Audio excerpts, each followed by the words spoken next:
semua kantor lah, bukannya hanya di properti aja. Kita harus lihat bos kita tuh siapa gitu. Bisa nggak kita mencontoh ataupun belajar sesuatu dari bos kita?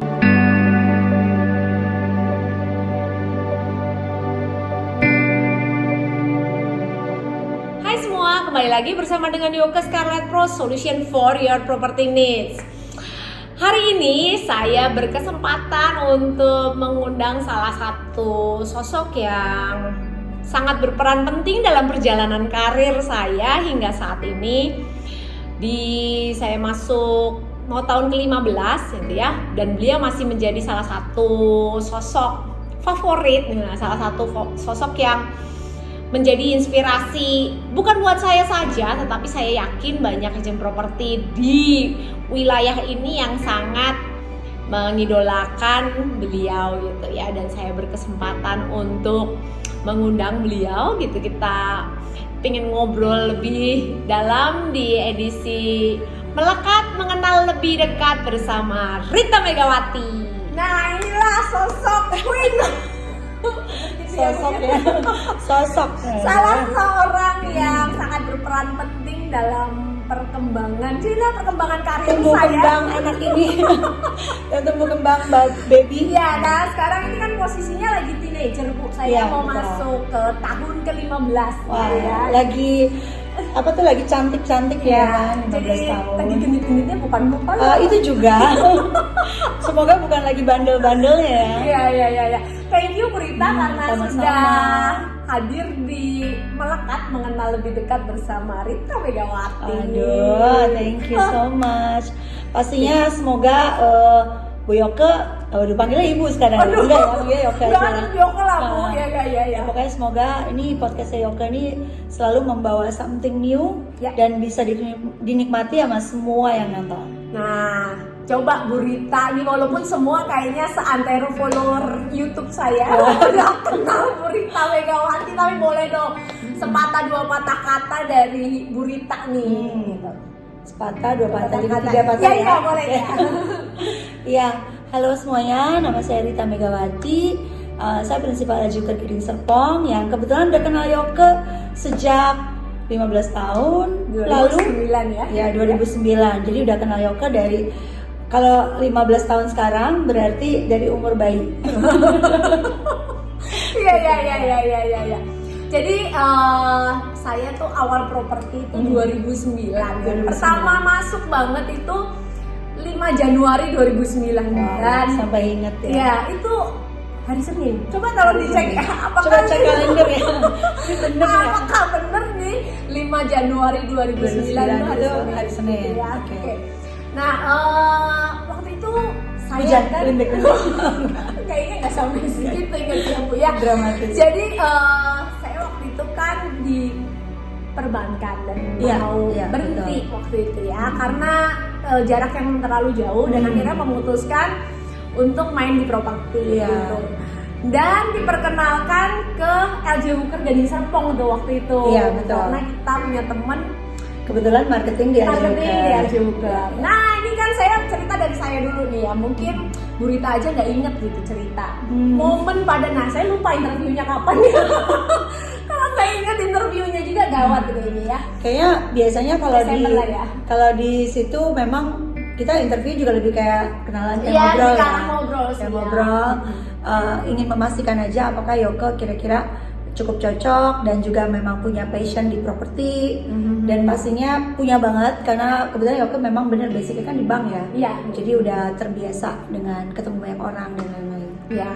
Jadi waktu saya interview pertama kali gitu ya, saya cukup kaget melihat ibu gitu ya. Karena yang kaget tuh gini ya, karena fashion banget gitu kan. Gitu ibu ya. Gitu ya. Sosok yang saya ingat adalah ibu tuh fashionable banget sampai sekarang gitu ya. Itu bener-bener ya karena kan dulu saya kerjanya di bank kan orang nggak ada yang fashion kayak begitu ya maksudnya. Jadi ini saya melihat sosok yang fashion banget gitu. Bahkan saya sampai ingat waktu itu pakai celana putih, cuma saya lupa bajunya warna apa Bu. Nah itu pakai baju atau enggak ya? Soalnya mengingat daya ingat Yoke kan cukup tajam ya.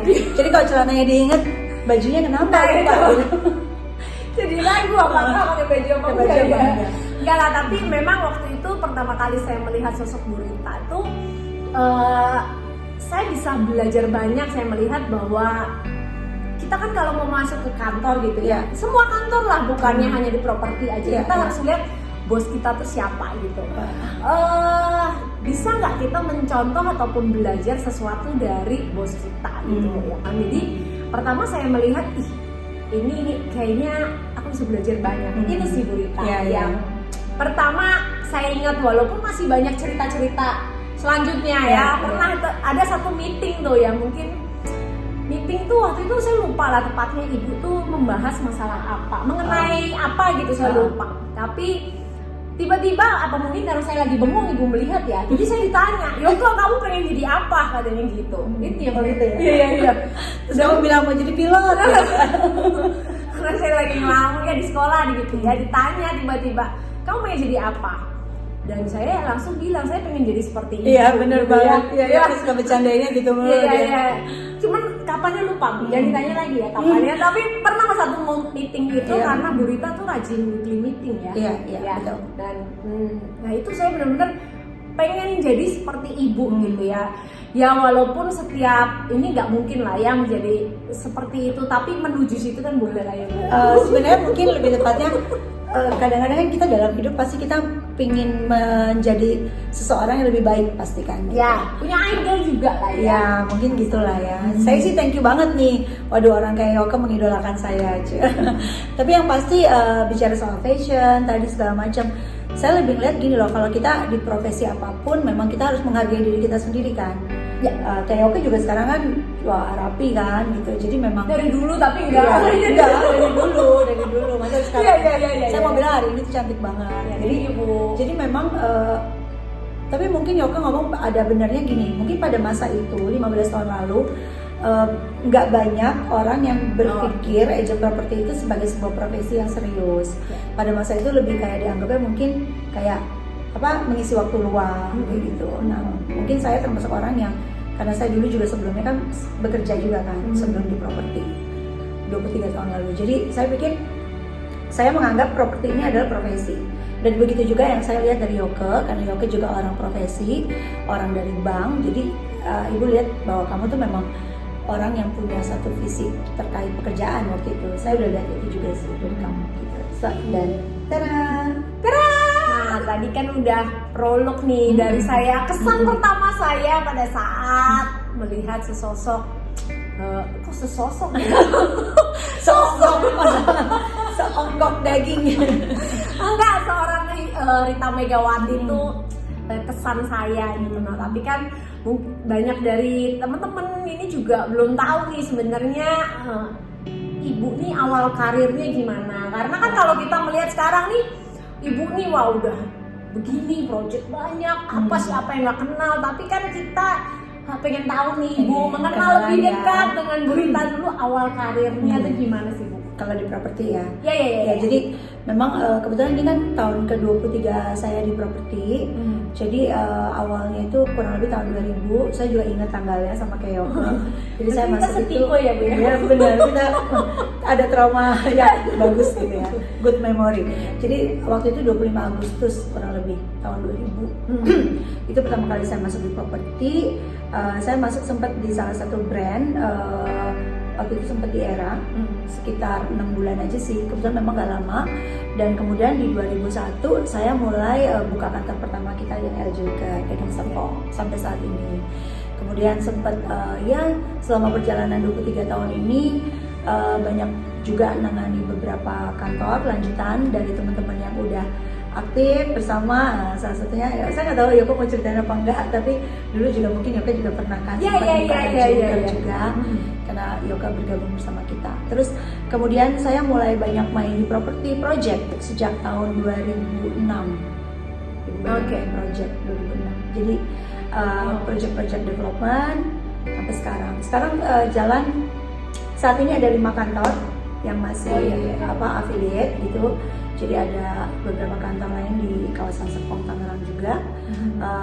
Tapi saya lebih banyak maintain yang LJK Gading Serpong.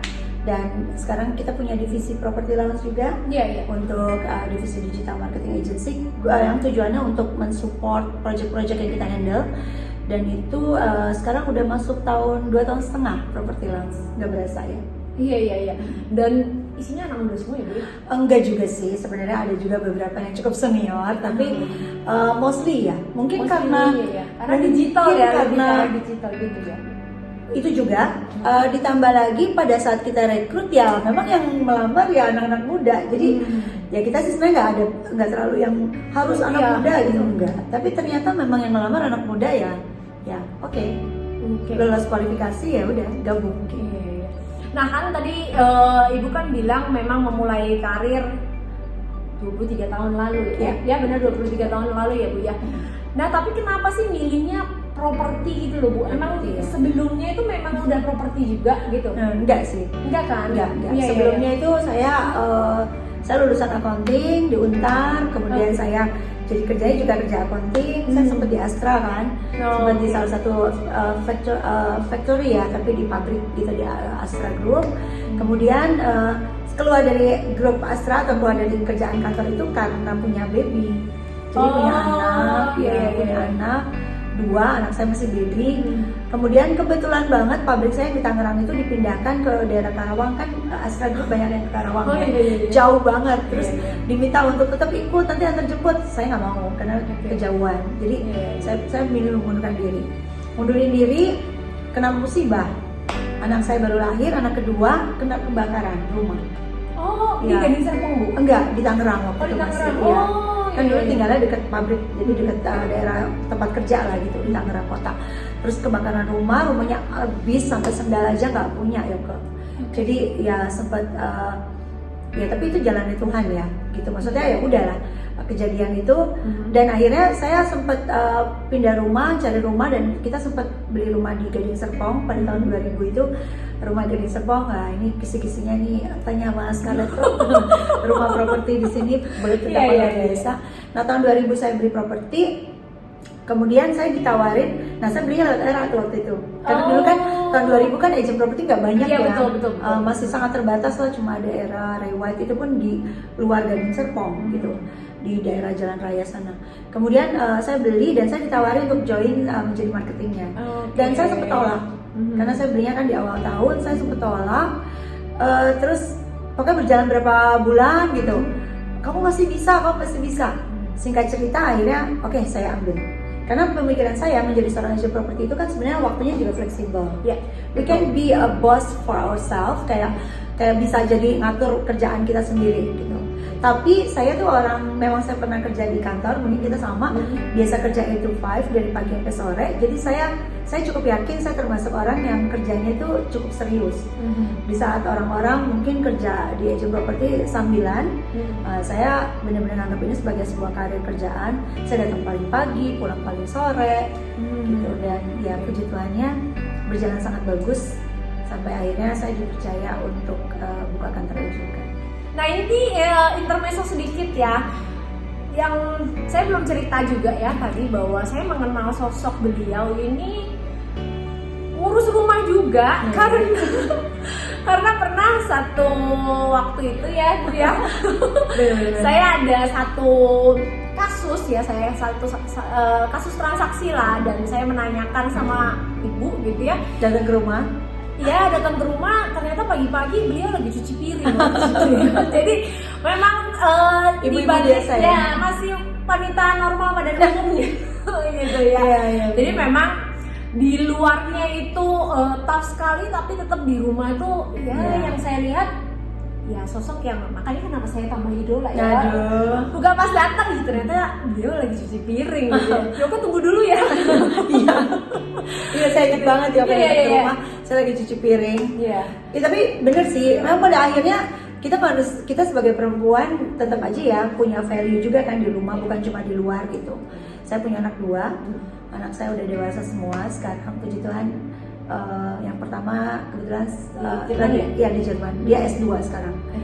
Udah kuliah S2 dan sambil kerja di Berlin. Kemudian yang kedua anak saya lulus tahun ini dokter. Nah, ini salah satu kisah sukses mama bekerja, anaknya pun tetap sukses gitu ya kan? Iya benar. Saya bisa bilang dengan bangga saya mengatakan bahwa kita nggak boleh jadiin Mandiri alasan lah ya anak-anak ya Bu ya. Ya kita nggak bisa jadiin alasan bahwa kita bekerja itu kita nggak bisa ngatur rumah atau apa namanya mensupport suami dan juga anak-anak. Karena saya kebetulan tidak termasuk ibu yang baik dalam tanda kutip yang ngerjain PR, anak diajarin terus ditungguin gitu. Saya nggak pernah loh ya, saya nggak pernah. Tapi saya cukup yakin anak-anak itu sebenarnya dari dini kita bisa ajak bicara, berikan motivasi, pemahaman bagaimana menjadi seorang anak yang mandiri, tetap baik. So, bisa kok, bisa. Gitu. Itu mungkin bisa sih lain. Itu saya menjadi marketing sempat ibu menjadi tim ya. Iya. Jadi tim ibu tuh dari 2009 sampai 2012. Oh iya. Ya, yang bareng ibunya gitu. Iya, Maksudnya di dalam satu rumah. Iya betul. Kita berkeluarga ya. Iya, kita berkeluarga. Habis itu kan saya pisah rumah ya. Iya. Iya, tapi masih dalam family yang sama. Kan sudah dewasa, jadi udah boleh tinggal di luar. Oh iya. Nah, jadi yang saya merasakan pada saat bersama ibu gitu ya di dalam tim gitu ya, kita itu dibilang di apa ya bahasanya tuh diemong ya apa ya dituntun banget tuh enggak terlalu ya. Enggak terlalu lah ya, ini boleh jujur lah ya. Boleh. Berasanya begitu gitu ya. Tapi ya mungkin ini tadi kalau nyambung sama yang ibu katakan mengenai anak-anak ibu kan gak yang nungguin mereka belajar, ditanyain segala macam gitu ya. Buktinya anak-anak bisa mandiri, sukses gitu ya. Nah itu pula yang saya rasakan pada saat menjadi tim ibu gitu ya. Nah sebenarnya bisnis properti itu kan kita bilang semuanya bisnis service lah, jasa ya kita bilangnya, dan memang mengelola orang itu paling susah PR-nya gitu ya. Nah tapi bagaimana ibu itu bisa membuat hal apa ya timnya tuh kompak, padahal nggak selalu ada ibu kan, ada yang tipikal yang harus dari atasnya nih yang ngoprekin anak gitu ya biar rukun akrab gini ya. Tetapi bagaimana sih Bu dari ibu tuh bisa membuat tim berjalan dengan sendiri gitu ya, bukan nggak dipantau ataupun nggak diurus ya Bu, tapi tapi kita tuh fine aja gitu dengan itu. Ya mungkin ini justru menarik nih bahwa saya baru mendapatkan sebuah bukan, maksudnya saya baru mendapatkan sebuah pemahaman yang Yoko ngomong justru baru aja benar-benar hari ini nih. Karena saya tahu banget banyak orang berpikir bahwa saya memang cara saya memanage tim agak beda ya. Mungkin di beberapa kantor lain prinsipnya begitu take care gitu ya, sampai apapun diikutin gitu kan, atau diantar lah, lebih tepatnya diantar, ketemu klien didampingi dan sebagainya. Saya menggunakan cara yang agak berbeda dari dulu, dari 23 tahun lalu. Tapi saya menemukan satu pemahaman yang menarik saat Yoko mengatakan saya mendidik anak saya tadi sebelumnya kan saya sudah sampaikan, dan saya baru sadar ternyata ini jawabannya bahwa saya memang ternyata punya pola yang beda. Karena sama seperti saya melakukan pemahaman cara saya mendidik anak saya di rumah, kurang lebih ya sama bagaimana saya juga merasa saya memberikan kontribusi terbaik saya kepada tim di kantor. Saya selalu berpikir kita kan di bisnis jasa. Kita bertemu dengan banyak sekali marketing itu dengan berbagai karakter, pola pikir, cara bekerja, bahkan cara pemahaman juga berbeda. Karena setiap marketing itu benar-benar daya tangkapnya juga beda. Jadi memang dari dulu saya selalu melihat bahwa setiap orang tuh harus punya caranya sendiri supaya dia bisa bekerja dengan cara yang nyaman. Kan bekerja itu harus nyaman ya, kita harus nyaman. Nggak mungkin kaku gitu, nggak mungkin diatur. Kamu harus kalau ngomong sama orang harus begini, nggak bisa. Harus pakai caranya dia masing-masing, tapi dengan standar yang sama. Nah, saya lebih melihat standar sama ini yang selalu saya coba tekankan. Misalnya contoh di rumah tadi, saya selalu punya standar. Saya ngomong sama anak-anak misalnya pemahaman. Pertama mulai dari mindset. Mindset itu penting ya kalau buat ibu. Sama kalau kita ngomong sama tim juga. Kita kasih tahu dulu mindsetnya, kantor ini mau dibawa kemana. Gitu. Sama kayak Yoko bilang, Yoko melihat saya sebagai sosok yang mungkin pada saat itu 15 tahun lalu Yoko berasa saya bisa ikut nih sama ibu ini gitu kan. Kita itu harus menjadi sebuah kendaraan bagi tim kita untuk mereka maju, untuk mereka bisa sukses. Sama anak-anak juga begitu. Saya selalu bilang sama anak-anak di rumah, anak-anak saya pribadi nih, mami sama papi itu adalah kendaraannya kalian. Suatu hari kalian akan sampai ke satu tempat di mana pada saat itu kalian akan punya kendaraan kalian sendiri, dan mungkin kalau ibaratnya orang lain kan suka pikir kalau udah tua orang tuanya pasti akan di-take care sama anaknya gitu kan. Mungkin pada saat itulah mami yang akan ikut di kendaraan kamu. Mungkin kita nggak bilang bahwa itu kewajiban mereka, tapi at least yang saya mau sampaikan ke anak-anak saya adalah sampai saat mami sama papi mengantarkan kalian ke satu tempat yang menurut kita udah cukup, pendidikan yang baik, karir yang bagus, kematangan mental dan psikologi yang baik, di saat itulah kalian adanya tanggung jawab mami dan papi ada di kendaraan itu. Nah begitu juga saat saya melihat semua tim saya begitu masuk ke kantor, adalah tanggung jawab kita sebagai leader untuk melihat bagaimana anak-anak ini mau kita bawa, kantornya mau diapain, tujuannya mau kemana, pengen sukses. Mereka masuk ke kantor kita pengen sukses, jadi kita juga akan bawa mereka ke sana. Tentu yang kita lakukan adalah kita mewadahi itu. Kita bekerja sama dengan banyak developer, kita bekerja sama dengan hampir semua bank, supaya apa, kerjaan mereka semua dimudahkan, ya kan? Kemudian yang kita lakukan lagi adalah bagaimana kita men-training mereka supaya ini cara kerjanya yang benar begini. Nah, setiap kali mereka punya problem, yang baik adalah menurut saya bukan saya yang take over, ya gitu. Jadi saya selalu bilang sama mereka, oke, masalahnya apa? Makanya kalau Yoke ingat, kalau saya selalu tanya kan, oke, masalahnya apa? Dan saya akan tanya sangat detail kalau soal problem marketing. Masalah kamu apa? Dia ngomongnya apa? Kliennya bicaranya apa? Yang ini ngomongnya apa? Saya tuh kadang-kadang sampai segitu detailnya, dan kadang mungkin buat sebagian orang yang suka menganggap itu remeh, kayak enggak bu, pokoknya kliennya tuh nggak mau. Tunggu, nggak maunya ngomongnya apa? Iya, dia bilang pokoknya nggak mau. Sorry, saya boleh tahu nggak kamu ngomong apa sebelumnya? Kenapa dia ngomong nggak mau? Saya suka gitu. Sampai segitu itu kalau Yoke. Kenapa? Karena saya orangnya sangat mencoba mengarah dengan peka, pengen tahu problemnya apa. Begitu saya tahu, biasanya mungkin karena kebiasaan juga ya, saya jadi tahu, oh oke, kalau gitu dia sebenarnya kalau kliennya begini, dia begini, and then saya kasih tahu marketing tersebut, ini loh yang harus kamu katakan begini-begini dengan cara kamu, gitu. Supaya apa? Tujuannya adalah klien tetap respect dan juga mengapresiasi si marketing, bukan ke kita, gitu. Nah itu yang saya coba lakukan di kantor. Ya puji Tuhan, semuanya berjalan dengan sangat baik ya. Saya percaya sampai sekarang pun banyak banget tim saya juga yang ikut saya, kan banyak yang belasan tahun tuh ya. Iya. Jadi anak-anak lama. Ya, sebenarnya justru yang membanggakan buat saya itu bukan soal kantor kita gimana nya gitu, tapi lebih ya rasa syukur aja banyak banget yang melihat itu sebagai value, dan kemudian mereka puji Tuhannya jadi bisa bekerja dengan cara mereka tapi standar kita ya. Iya. Standarnya standar yang baik dan bisa bagus banget jalan. Semoga ya. Gitu sih. Nah, kalau memang yang ibu bicarakan itu memang benar-benar kadang-kadang pada saat itu saya saya juga pasti punya masalah lah ya, mengalami kenapa kok gini ya, kok begitu. Tetapi memang yang Bu Rita katakan itu adalah benar, bahwa beliau tuh selalu nanyanya amat sangat detail, bahkan kita yang ini kan sampai kesel ya enggak, Bu, karena kadang-kadang klien ngomong apa kita sendiri juga lupa, kan kita hanya menangkap intinya ya. Intinya dia nggak mau gitu. Tapi kalau sama Bu Rita tuh bisa memori kita kayak diacak-acak gitu. Digoreng lagi untuk ini. Jadi kalau saya melihat bahwa memang sosok Bu Rita tuh melatih kita untuk berpikir. Betul. Nah gitu loh, maksudnya ayo mikir habis ini nextnya apa, apa ya gitu. Betul. Saya selalu bilang sama semua tim saya pasti tahu, saya selalu bilang yang saya mau sampaikan ke kalian adalah cara berpikirnya. Yang saya mau ajarkan adalah cara berpikirnya, bukan jawabannya. Karena kalau jawabannya ditanya yang lain kalian nggak akan bisa jawab. Tapi kalau cara berpikirnya yang kalian pahamin, begitu kliennya nanya lagi yang lain, kalian bisa pahami, oh cara berpikirnya begini, oh si mereka sebutnya mami kan, mami mikirnya begini, oh berarti pasti mami akan begini gitu.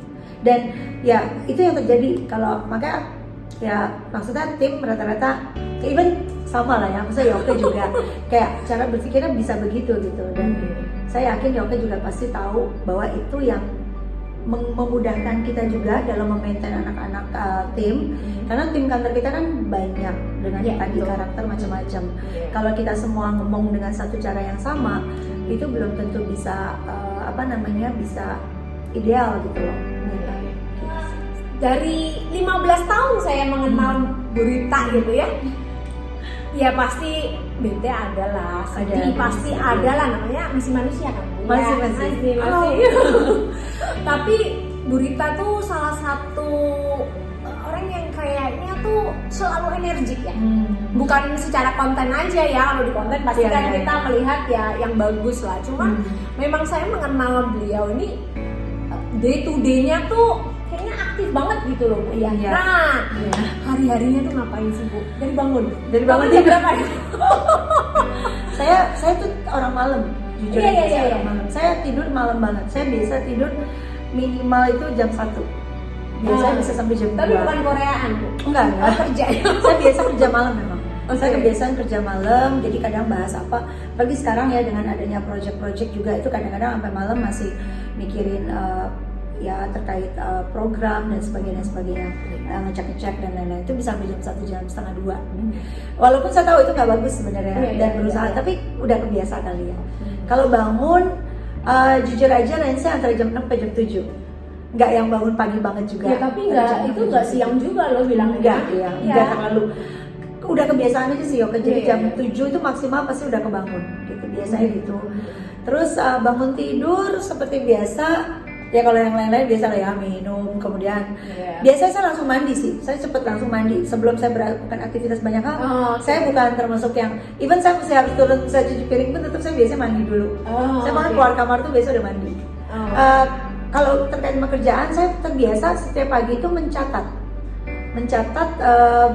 beberapa poin-poin yang saya Oh, oke. kepikiran terkait kerjaan gitu. Oke, berarti to do list. To-do list, Nah. ya. Biasanya malam saya lakukan itu. Iya, iya. Pagi saya coba pikirin ulang gitu kalau misalnya masih ada yang mau ditambah atau enggak. Oke. Tapi selebihnya sih biasanya pagi itu pokoknya saya cek gitu. Karena saya punya prinsip begini, otak manusia itu kan terbatas sebenarnya. Jadi kita coba maksimalkan kerja otak kita supaya kita nggak capek ya. Kadang-kadang sering nggak sih, misalnya kita lakukan sesuatu terus kita kayak orang nganggur gitu. Hari ini mau ngapain ya? Iya, iya, iya, kayak Nah, ini nothing to do iya, aja. padahal kerjaan tuh banyak banget Iya, gitu iya, kan. iya. Saya suka sharing juga ke teman-teman tim marketing juga kan. Saya bilang biasain deh ikuti cara saya kalau memang membantu gitu kan. Ditulis aja 10 things to do, 10 aja nggak usah banyak-banyak. Karena bahkan 10 itu aja kadang-kadang nggak dikerjakan semua tuh ya ke. Iya, iya, iya. Misalnya dalam satu hari dikerjakan 5, dicoret. Ntar yang 5 malam ditulis lagi, ditambahin lagi 5. Buat saya itu membantu kerja otak kita untuk tidak terlalu bingung dan mikirin kita mesti ngapain gitu. Kayak tinggal ngeliat aja hari ini, oh ya hari ini belum, oh ini belum. Itu gampang. Karena pada akhirnya setiap hari itu pasti akan ada aktivitas lain yang tiba-tiba muncul, Iya, yang iya, kadang iya. mengganggu yang lain. Nah, biasanya itu saya lakukan. Kemudian setelah saya Sarapan, ngopi gitu. sarapan agak jarang, tapi biasanya suka boleh dibilang sebenarnya nggak rutin, tapi mbak saya di rumah tuh kalau lagi masak ya pasti dia akan kasih sarapan. Saya biasa sarapan pun sambil Mikir mempersiapkan, gitu ya? sambil mikir, sambil mempersiapkan gitu ya. Oh, iya. Terus mungkin ada satu kebiasaan saya suka sambil make up gitu, style YouTube gitu ya. Style YouTube saya cari apa yang menarik dan gak selalu kerjaan loh. Iya, iya, iya. Saya sering banget dengerin something yang funny, yang lucu-lucu. Iya, iya, iya. Saya suka banget sesuatu yang lucu. Oke. Buat saya tuh hidup itu lucu soalnya.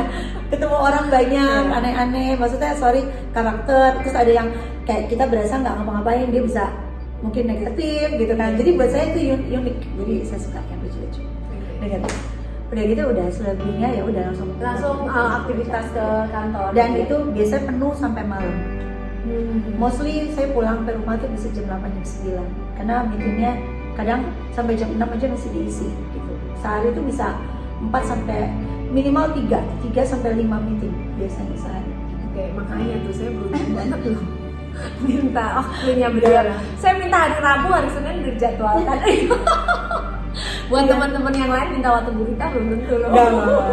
Tapi maksudnya kadang gini loh ya Kak, sebagai manusia biasa bener Iya, kayak iya, gitu. iya. Pingin banget sih sebenarnya bisa ngobrol-ngobrol sama teman-teman, Iya. ngopi-ngopi gitu Iya. kan.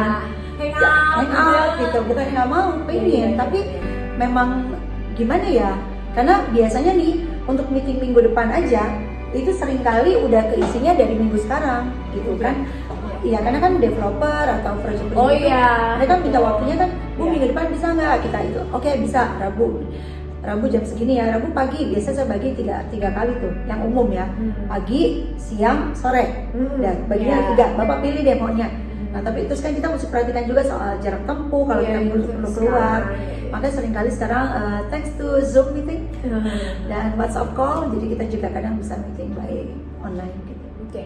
Nah, kalau misalnya Bu ya, apa sih yang Ibu lakukan ketika ya misalnya lagi ngedrop gitu ya? Ngedrop mah bukan sakit ya Bu ya, Oh, iya. tapi Saya jarang sakit sih, iya, tapi iya, juga. iya. Ya makanya itu dengan jadwal yang kayak gitu vitamin dong ya. Oh, Enggak. Percaya nggak percaya loh Yoka. Yoka kan Iya. ketahui ibu dari lama ya. Iya. Saya tuh orang yang nggak pernah minum vitamin sama sekali. Iya, iya. Ini keluarga saya juga nonton, mbak saya di rumah bisa nonton nanti. Mereka tahu banget dan saya berani bicara ini memang benar saya tuh. Tapi ini bukan sesuatu yang dibanggain. Iya, ya. iya, betul. Saya nggak minum vitamin, saya nggak olahraga juga. Iya, itu tahu saya Bu kalau Oke. olahraga tahu. Iya. Karena waktunya kan ya itulah Iya. pasti Ibu lebih Benar. mending kerja daripada olahraga ya. Nah, tapi olahraga itu ya, Yoka, saya baru mungkin sebulan ini saya coba ikutan olahraga. Oh, oke. Diajakin sama temen juga, Maliana. Oh, Jadi, iya. harus oke saya ikut. Baru ini coba ya, oke lah. Nah, jadi kalau misalnya apa sih yang Ibu lakukan? Apa kadang-kadang down ya. karena kan mungkin kadang-kadang tidak semua itu berjalan dengan Mulus. sesuai ekspektasi Oh, kita iya. dong ya, Benar, gitu benar. kan ya. Oke, pertama puji Tuhannya berasa banget selalu kayak agak jarang kena masalah berasanya.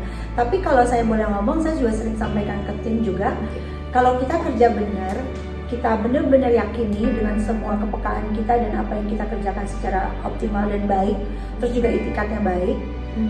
Ini nggak klise nih, tapi beneran berasa banget kita tuh menghindari banyak masalah gitu loh Yoka. Dan saya berasa selama saya jalanin hampir jarang lah kalau dibilang kena masalah. Lebih banyak kalau dibilang merasa lelah, merasa down gitu ya istilahnya Yoka.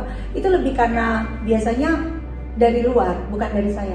Maksudnya dari luar, even misalnya perasaan, aduh kok saya nggak bisa menyenangkan tim, gitu kan. Kadang-kadang ada kan hal-hal kayak gitu tuh yang justru bikin berasa kayak aduh gitu.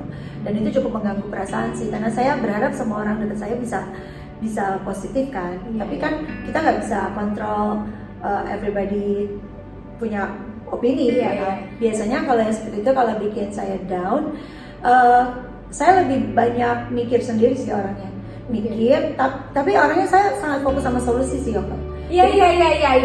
Itu salah satu yang saya jarang sekali melihat Ibu, walaupun kita udah lama nggak bersama ya, maksudnya nggak dalam satu rumah gitu ya, tetapi dari 2009 kenal Ibu gitu ya, saya tahu banget Ibu kayaknya tuh kalau ada masalah nggak ngomongin lagi yang kemarin-kemarin gitu, memang fokus ke depannya gitu ya. Selalu saya, karena buat saya capek banget, banyak banget yang mesti dipikirin, jadi yang penting solusinya apa. Jadi kebiasaan ke tim juga kalau ada masalah, oke, solusinya ini gitu, maju aja terus. Biasanya saya fokus ke solusi, jadi begitu juga sama misalnya contoh ada orang yang gimana gitu punya problem nih ke saya, terus gini, ya udah saya bilang oke, solusinya apa, solusinya ini, sambil mikir kan, terus dibicarain ke solusinya gini, jalan beres. Kalau untuk healing ke dirinya sendiri, saya suka shopping. Itu salah satu hiburan buat saya. Kalau udah yang bikin mabok gitu, terus saya orangnya kan nggak suka ngomong sama orang kalau untuk problem, karena buat saya kayak ngapain gitu, orang lain juga semua punya masalah, kayak ditambahin buat apa, jadi lebih sendiri dengan musik yang udah umum nih, earphone dengan musik, shopping, udah Close ya, udah ya. biasanya habis itu udah beres. Oke. Nah, tapi yang tadi Ibu ada sampaikan bahwa Ibu tuh sebenarnya quote unquote jarang mengalami masalah karena Ibu menghindari masalah. Semua dilakukan sesuai dengan aturannya, jadi prepare aja ya, jadi supaya menghindari masalah. Karena Iya. kan di tempat kita nih ada kadang-kadang transaksi yang udahlah nggak apa-apa lah kita kenal, oke lah data kurang ini, nah itu kan. Nah itu pula yang saya terapkan di tim saya sih Bu ya. Jadi itu pun yang sebenarnya banyak loh Bu, banyak kata-kata Ibu yang benar-benar saya lakukan hingga saat ini gitu ya. Salah satunya yaitu menghindari nggak apa-apa kamu begini, tetapi itu supaya kita nanti kedepannya enak. Mendingan kan, nah ya, jadi kan mungkin kalau ya di awal jangan sampai nanti di belakangnya tuh ternyata nggak enak buat kita sendiri. Itu betul banget, karena kita berkaitan sama dua pihak yang berbeda. Dan ingat kalau di properti itu kan dua pihak itu merupakan pihak-pihak yang kontra. Penjual selalu mau harga tinggi, itu ya Iya. umum. Pembeli selalu mau rendah, kalau bisa gratis, gitu kan? Ya kan, Dikasih artinya rumah ya. ya, karena kan beda pemahaman. Iya. So kita yang di tengah ini harus bisa mengatur. Jadi penting banget untuk kita tahu hal-hal yang logik. Menurut Ibu, menjadi seorang marketing properti itu yang utama adalah punya kepekaan dan punya logical thinking yang baik. Gitu. Jadi harus peka dalam arti melihat nih karakter konsumennya, karena karakter itu beda-beda ya. Iya, Kan ada iya. yang modelnya kayak gimana gitu. Ya memang secara teori banyak lah yang ngomong, oh dia karakternya mover apa segala macam, itu kan Iya, ada. iya. Tapi lebih ke kitanya sendiri aja sebagai marketing peka gitu. Ini ngadepin orang seperti ini gimana, orangnya maunya gimana. Yang penting jangan lip service, jangan Iya, lakukan iya, iya, hal-hal iya. yang bikin Bapak seneng gitu. Sampaikan. Sometimes kita ketemu klien yang kita mesti ngomong dengan tegas gitu. Memang gak bisa Pak, gak apa-apa menurut saya. Karena at the end people itu akan tetap punya satu opini ke kita dan mereka akan melihat yang terbenar ya, yang paling benar. Gitu. Jadi nggak apa-apa sih, ribet sedikit nggak masalah. Yang penting punya satu kepekaan, logik. Mungkin saya sharing sedikit, boleh tips ya. Di Iya, Bu. properti itu benar-benar bisnis yang logik teman-teman.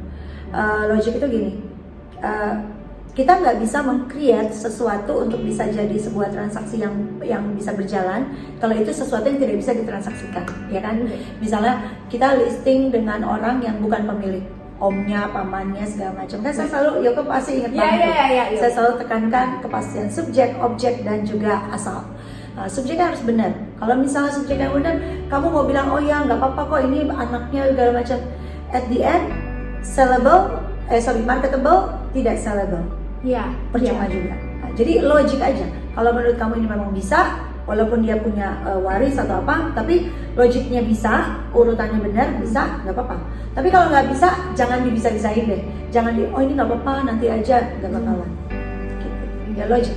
Ya, karena memang di properti ini sebenarnya kalau dibilang barang mahal ya Bu ya, maksudnya Iya. once kita melakukan suatu kesalahan, ini buntutnya panjang, bukan Iya. salah beli baju ya Bu, 100.000 ya udah lah ya. Iya, benar. Dan kita jadi marketing juga kita tahu kan bahwa semua konsumen itu terutama vendor, titip listing itu kan juga menaruh kepercayaan ya. Dia kasih kita 1M, 2M, value dia itu yang kayak kita udah kayak dewa nih. Semoga titip sama Bu Yoke kejual. Iya, kan, gitu iya, kan. iya. Kadang kalau kita nggak ngapa-ngapain, kita nggak lakukan something buat properti mereka, itu juga salah sih. Iya. Kalau nggak bisa, better kita bilang, Pak, ini saya belum bisa listing, tapi saya notit dulu. Kalau saya ada konsumen, saya akan cari Bapak. Itu jauh lebih baik. Saya Iya. bilang sama marketing saya gitu. Iya. Terutama yang di luar area, biasanya tuh ya ke misalnya Iya. ada orang Bu mau titip tanah di Sukabumi. Nah, jangan pernah, oke Pak, saya akan pasarkan. Beneran gak nih? Gitu. Iya. Kalau enggak, daripada Terutama nanti. kasihan ya Bu ya mereka yang BU kota Iya, BU ya. benar, Jadi benar. udah berharap sama kita tapi padahal cuma masuk lemari doang gitu ya Iya listingnya betul, sama iya kita. itu mungkin, tapi enggak ya, maksudnya kalau Iya. udah diajukan sama Scarlett. Oh iya, tidak. Nah Bu, tadi kan kita udah ngobrol panjang gitu Iya, ya. Termasuk Yoko udah ngomongin nih kesan pertamaku ya. Nah, dari kesan pertama sampai until now dan tidak pernah berubah ya. Buat orang terdekatku udah tahu I adore you so much. Wah iya, sesuai kamu. Sama ibu juga mengagumi Yoke kok. Gitu. Nah, tapi boleh dong Bu buat penutup melekat bersama Rita Megawati ini, kesan Ibu terhadap Yoko ini gimana sih Bu? Oh Iya. Ya ini kesan ibu terhadap Yoko, tapi ini bukan pujian-pujian Oh, gombal iya, ya, bukan service gombal ya, gitu bukan ya. lip service ya. Oke. Ya tapi benar banget, sejak pertama saya ketemu Yoke, saya udah tahu Yoke ini sosok yang strong. She's a strong woman, punya pemikiran. Kamu tuh beneran kelihatan sangat independen. Kamu ini Yoke juga ibu yang luar biasa loh. Dulu kalau di kantor Joker itu bener-bener ngurus anak-anaknya dari kecil. Udah anaknya cowok lagi kan, dua-duanya yang butuh banget, yang Diangkut ke kantor ya? diangkut ke kantor. Jadi kita juga udah cukup kenal nih sama Koko Dede. Ya. Terus kemudian juga ya pastinya Yoke pribadinya sangat kuat, kelihatan banget. Orangnya juga sebenarnya cukup punya jiwa leadership banget, tegas gitu, kelihatan banget ya. Itu dari awal, mungkin karena Yoke juga pernah kerja di kantor gitu ya. Jadi kayaknya birokrasi pekerjaan Yoke sangat bagus. Dan ditambah lagi Yoke juga menurut ibu dulu Yoke sangat rapi orangnya. detail dan rapi. Jadi Oh iya, kalau orang detail ya pasti ya, orang detail itu saya bisa baca karena saya juga cukup detail untuk hal kerjaan. Jadi good banget, dan saya yakin Scarlett Property juga ini pasti di bawah pimpinan Yoke ini akan sangat sukses ya. Timnya sekarang ada berapa ya Yoke? Kita ber-12 ya. 12 ya, 12 itu good team banget lah, karena udah cukup banget nih buat bagi-bagi FMA juga ya, fokus marketing dan sebagainya. Jadi saya ngelihat Yoke sosok yang lagi-lagi independen, strong, mandiri banget, leadershipnya kuat banget, dan Yoke juga orangnya rapi dalam berkata-kata. Walaupun orangnya sering ketawa, suka bercanda, tapi dalam hal serius Yoke tuh kelihatan banget orangnya sangat struktural juga, which is mirip sama saya. Saya juga orangnya sangat struktural kalau ngomong. Maka orang bilang nggak bisa terlalu baik, kayak bercandanya kaku kali kalau saya. Soalnya balik lagi formal semuanya. Tapi ya, you're a good person. Aduh, thank you loh Bu. Dan orangnya baik banget. Aduh, makasih Bu, abis ini makan ya. Ya, makasih ya, karena itu juga salah satunya. Oke, nah demikian akhir dari edisi Melekat bersama Rita Legawati. Sampai ketemu di Melekat selanjutnya. Dadah. Dadah.